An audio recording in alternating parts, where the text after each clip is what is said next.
Welcome, everyone. Thank you for joining us and tuning in to Emerge's weekly interview series with women elected officials. We are excited to be joined by Kentucky Lieutenant Governor Jacqueline Coleman, who is also an Emerge Kentucky alum. Lieutenant Governor Coleman, who also serves at the Secretary of Education and Workforce, started her career as an educator, and she continues to bring that passion for serving students and their families to the state capitol. Thank you so much for joining us today. Thank you so much. I appreciate you guys having me. Wonderful. Well, let us get started. We have a few questions for you today. At Emerge, we know that when our alums bring their experience to elected office, that policies better reflect the needs of women and their families. Being a mom is often central to that experience. You are the highest ranking woman in Kentucky's government to have given birth while in office. How does that inform your policy priorities? That's a great question, and I appreciate that. I will tell you that I did not set out to be the highest ranking elected official to give birth while in office, but it's worked out for me so far. But I can tell you that as a mother, I'm different. I'm a different kinds. Several different kinds of mother, right? So I have a 23-year-old that I adopted. She played basketball for me. I have two bonus sons. And then I have the baby at home who's 1 year old. And so I think every adjective you can put in front of mom, I am. But at the end of the day, we all know we all do the same thing. So I can tell you that I was, as a teacher and a basketball coach who worked with young girls and students, I saw a lot of challenges and saw them through the lens of other people's eyes. And I can tell you that now as a mom, I feel it. And so being a mom has really put me even more in touch with the impact of policy. So now to me, it's not just a good policy. It is a good policy that we know will change people's lives. And I feel that now rather than just having a simple understanding of it before. Yeah, kind of that visceral connection to the work that you're doing. Kind of on that line, talking about impact. Unfortunately, COVID-19 has had a devastating impact on every community, and elected officials have been on the front lines of helping families through this time. How has the pandemic affected Kentucky families, and what have you been doing to support communities across the state? Well, I think it's safe to say that across the country, across the world even, the pandemic has had such a devastating effect on our families, and everybody felt it in some way, right? Either it had a negative impact on your job or your profession, or if you have students in school, it had a negative impact on their educational attainment. For a small business owner, right? So no matter what role you play in your family and in your community, you felt it. And so we have worked really, really hard here in Kentucky to be very cognizant of all of the different communities of people. And while we know that everyone's been affected, people have been affected differently. And so it's really important. The governor here in Kentucky, Governor Beshear, is, I would say he's a great listener. And he and I have really committed to listening and to using the real life experiences of folks in Kentucky to inform our next steps and how we continue to evolve out of this pandemic. And so I would say that has been one of the biggest ways that we've been able to support folks. But we've looked at it from a small business standpoint. We've worked to provide funding there, of course, for our schools, and when it comes to the workforce and the economy, continuing to help those dollars flow through our state and to keep folks moving forward. Thank you so much for all that work. I'm sure it is a lot to balance.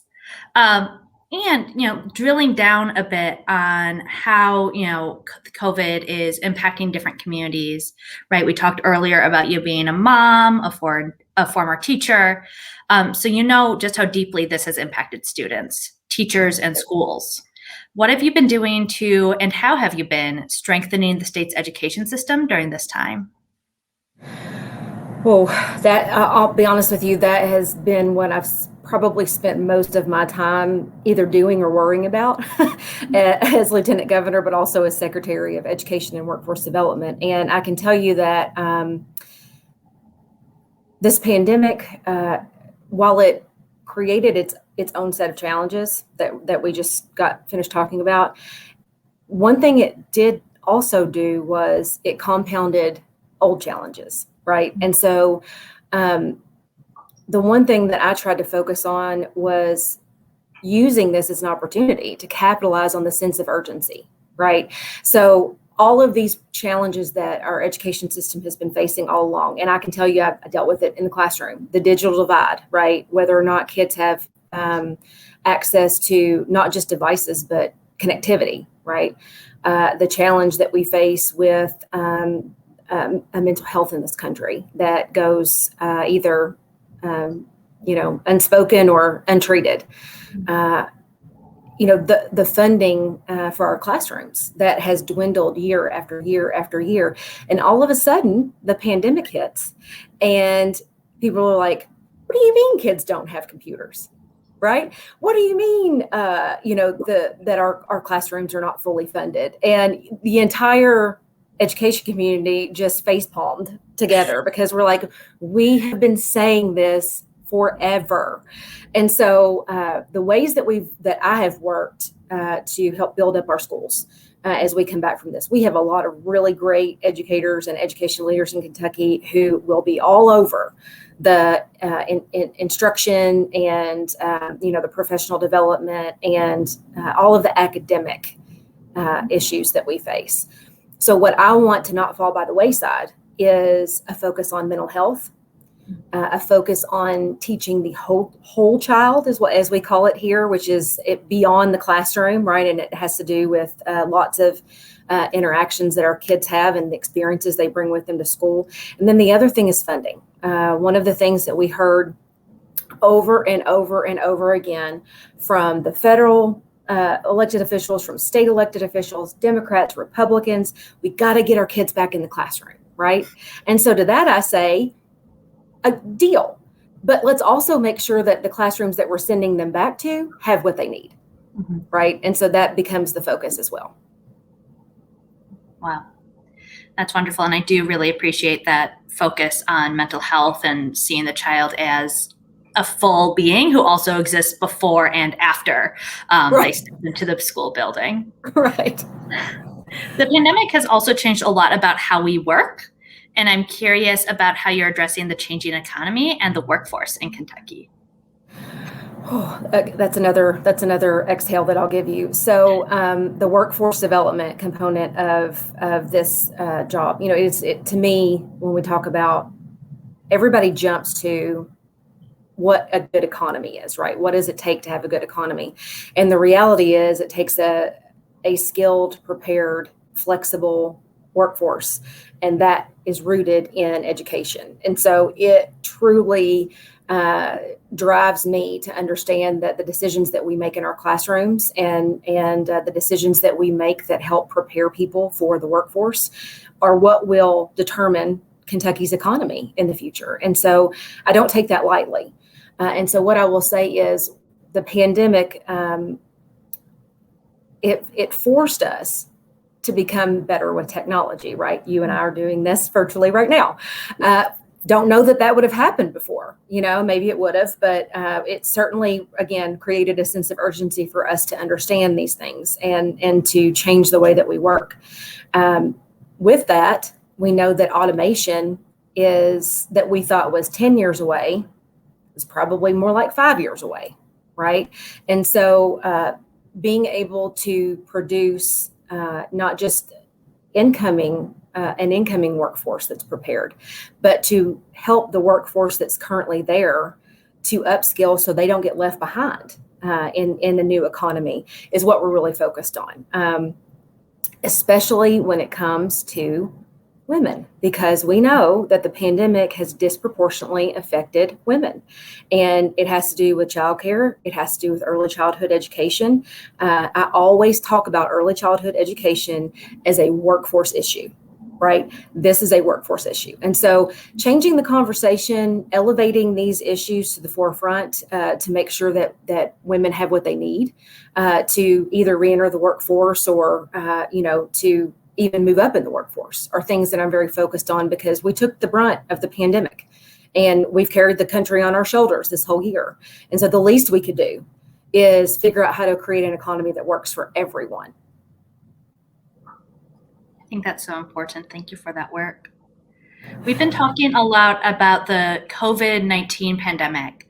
And at Emerge, we are talking about how we're kind of living through two pandemics, not only COVID-19, but the crisis of racial violence. And Kentucky is in the middle of this. With the anniversary of Breonna Taylor's murder just a few weeks ago, how are you and Governor Beshear addressing equity, racism, and police violence?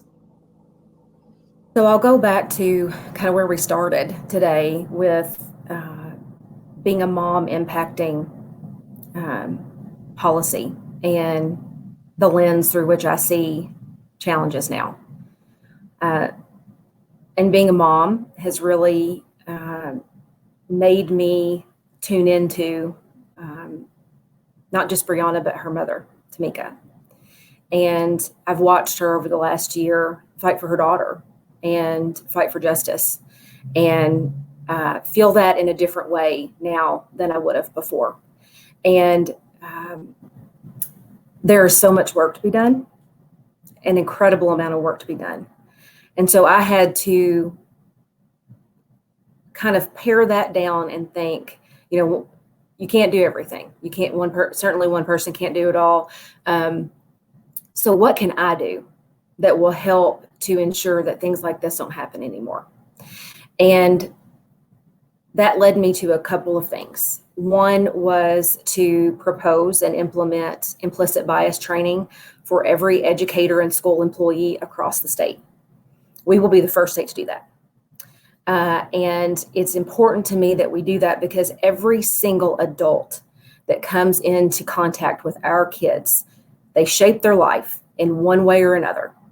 And so the focus here is to acknowledge we all have bias, every one of us. And I think to assume that you don't is the root of the problem, right?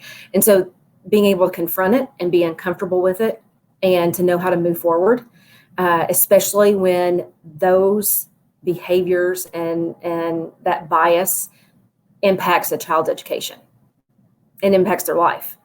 And so I think that's so critically important. And I'm so excited that we're able to move forward with this because it changes an entire generation to understand the different backgrounds and experiences that our kids have, and to look at ourselves in the mirror and understand that we have to be better. We're not perfect, but we have to be better. And then the second thing that I want to mention is, in kind of in line with this, is I'm from rural Kentucky, if you can't tell, and I went kindergarten through my junior year of college before I had a teacher that didn't look like me. And I think about the impact that has on our kids of color. And there's data there, I could go through all day long and tell you that when you have a teacher that looks like you do better on standardized tests, your graduation rate rises, the likelihood of you going to college goes up, and all of that is important. But at the end of the day, our teachers are so often the first leaders that our kids experience outside of their home.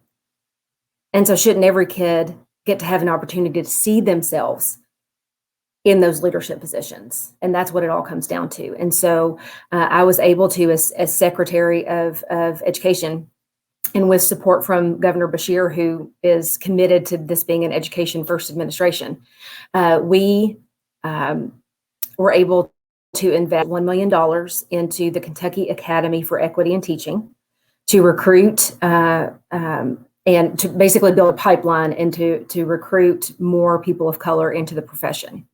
And that program has existed for a while. It went unfunded by the legislature. It's their job to, if they're going to fund it, that's where it's going to come from. And so I made a pledge to jumpstart it and challenge the legislature to put the funding where it's supposed to go to continue it on. And so I'm really honored that we were able to do that. And I think that's going to be so important, again, shaping a generation of kids from the classroom.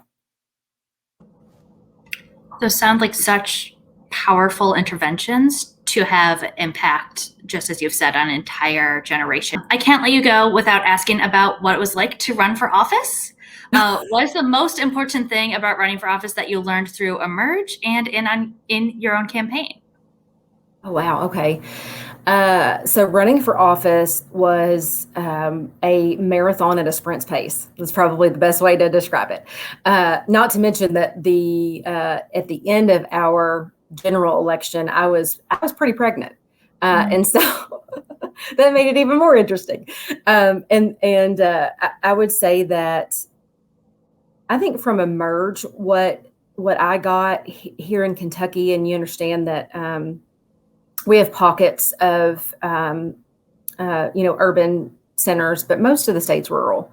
And so with that comes the challenge of breaking through barriers and breaking through glass ceilings everywhere. And I kind of thought of myself as somebody who was out there on my own. I didn't really know a lot of people who cared about politics like I did, right? At least not a lot of women who did. And when I got to join Emerge, I got to sit in this whole room full of women who thought like I did and who felt like I did and who had the same aspirations for the state as I did. And man, it was nice. I learned so much, and I can tell you all about fundraising and communications and all of that kind of stuff, but the camaraderie that you build with people who are going through, similar challenges is priceless. I mean, I leaned on so many of my Emerge sisters as we were running, just to either, ask their advice. What would you do if you were in this situation? But also, they let me commiserate a little bit on days, and that was nice too. And so I would say that camaraderie, that network of support it's priceless. It makes all the difference in the world on your best days and on your toughest days as well. From the campaign, I learned why it is so hard for women to balance it all. I don't want to open the can of worms of can you have it all or can you not? But it really made me recognize, just as you watch, male candidates, it's a different world for them. And we have certain responsibilities, and we have there's certain expectations we hold ourselves to, that's not always fair. And so I tried really hard to be mindful of that, and to carry myself in a way that helps to change those expectations, and to set new standards. Because anytime there was a situation where I felt like I was being asked a question that the men weren't, or I was talked to or treated differently in that way, I very politely called it what it was. And I think that goes a long way in terms of changing the culture moving forward, because it's hard to wear all of the hats, and why we make ourselves feel like we have to, I do not know. And I, will raise my hand and admit that I do that, and I'm part of the problem. So I'm trying to be part of the solution too. Wonderful. Thank you so much, Lieutenant Governor. And for those of you who are watching, thank you for joining us for this episode of Emerge at Work, where we talk to women across the country, Emerge leaders coast to coast. Subscribe to our channel to get more great conversations like this, and thank you.